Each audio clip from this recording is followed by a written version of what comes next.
There is a concept called Fermi paradox, which has baffled people that work with outer space, like astronomers and astrophysicists. The paradox basically says that there are billions of galaxies in the observable universe, and each galaxy has millions of stars in it, and every star has hundreds, if not thousands, of planets revolving around it. So it must be highly likely that there must be life on at least one of those planets. And even though the numbers are so big and staggering, we haven't yet spotted or been communicated by any sort of alien life. And this is the paradox, right?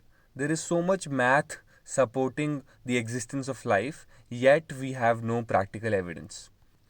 This has nothing to do with the actual idea that we're going to discuss today, yet it is a very apt example of the illusion of free will.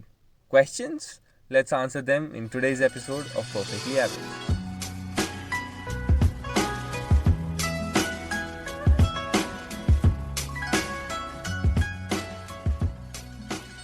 So, the paradox essentially points to the fact that the evolution of life is actually highly improbable, no matter the amount of universe we have at our disposal. So, the funny thing about this is that a guy actually devised an equation to calculate the number of civilizations that we can communicate with within our galaxy. It's called the Drake equation, and it's given by Frank Drake. And essentially, it boils down the entire evolution and existence of life to seven major factors. I'm not going to get into the details of it, but the fact is that he boiled down the entire idea of existence of life to seven major factors. The funny thing about the equation is that the factors that he has considered are so conjectural that any values that can be estimated for them are so inconsistent that it makes the equation unfit to derive any firm conclusions. Now, why am I talking about this? The title of the video doesn't really relate to what I'm saying. But what I'm trying to say here is that we spend a lot of our intellect into organizing, categorizing, and planning things, where in fact they are actually unorganizable, uncategorizable, and unplannable. So, what I mean here is that free will is an illusion. It's not an illusion because everything is predestined for you and your life is predetermined, but because there are so many variables in this universe that your input into any one of those essentially makes no difference in the grand scheme of things. So, in life, what we do is essentially analogous to taking out buckets of water out of the ocean and thinking that we've taken out so much water, when in reality, the ocean is not depleted in any sense of the word. So, there's an idea that actually really blew my mind when I read it for the first time. It is essentially the idea of why are we all obsessed with planning? Why do we plan, right? Why do we organize our lives in an orderly fashion and obsess over categorizing and planning out our entire lives? The answer to that, I feel, which resonated with me at least, is that basically when we plan, right, we imagine ourselves completing that thing, right? And like your brain feels like you've already done it when you plan, right? When you write down, I'll go to the gym, that feels like that you've gone to the gym. So you already think that you've accomplished the task before you've actually done anything about it. And that is why people write down such huge commitments and resolutions in their to do lists. Because in that moment, like writing a huge commitment into your list gives you that sense of immense power of you actually following through on it. There's a very cool quote by the great Dwight Eisenhower. He says that I have found that plans are useless, but planning is everything.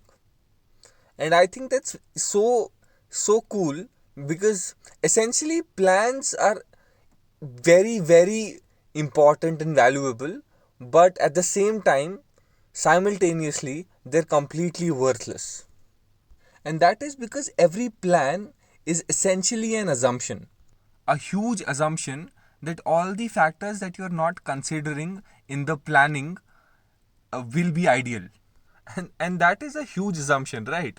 Because planning is essentially based on optimism, and life doesn't really always support optimistic people. So, optimistic assumption is one idea which I think is essential to understand why planning may be futile sometimes. And the other idea is that plans are essentially tools of precision, not accuracy. I'll explain this. So, precision is essentially you trying to specify the date, time, and place by which a task will be done, right? So, you basically try and reduce the margin of error by planning it thoroughly. And accuracy is essentially if the actual outcome of the task corresponded to the plan that you made. So the problem with precision is that if any one of the things fail, then the entire thing collapses. So planning essentially break down when any one of those several variables that you've assumed doesn't return a value that you have expected it to return. So, the actual motivation behind me choosing this topic for today's episode is because I was reading about this article. This guy was writing, said there is only a population of 62,000 people in this area, and still there is a staggering statistic of one person dying every day due to a driving accident. And the writer of the article said that it's only a matter of time before my number is up. And so this got me thinking that every day this guy going to his office in the morning would be thinking of this idea that I could be the one that dies today. And his life, because of this awareness, would make his life decisions so much different than everybody else's. The fallacy here is that here the numbers are very low, right? Like 60,000 people and one death per day. And so it feels much more relatable or close to reality. But in reality, the actual numbers are staggeringly high. And this idea of you knowing that this could be your last day on the planet is so powerful that it will not let you think beyond one day. And that changes the whole game. Like you will not think that, okay, I will work till 60 and then buy a mansion in the outskirts of the city and live there with my kids and my wife happily for my last 20 or 30 years. All these elaborate plans and elaborate schemes would seem so preposterous and stupid. And the funny thing about this is that everybody knows this, right? Everybody knows the number of ways that you can die. Everybody knows the things that can go wrong. Everybody knows the amounts of death. And everybody knows that they will die at some point, right? And still nobody actually digests this fact. And I'm not telling you to live in a constant fear of death. But all I'm saying is that are you spending so much time of your life on trivial things that you are not enjoying the essence and the beauty of life? Are you so caught up in the expectations of society that you forget that you only have one life to live? Thank you for listening. See you in the next one.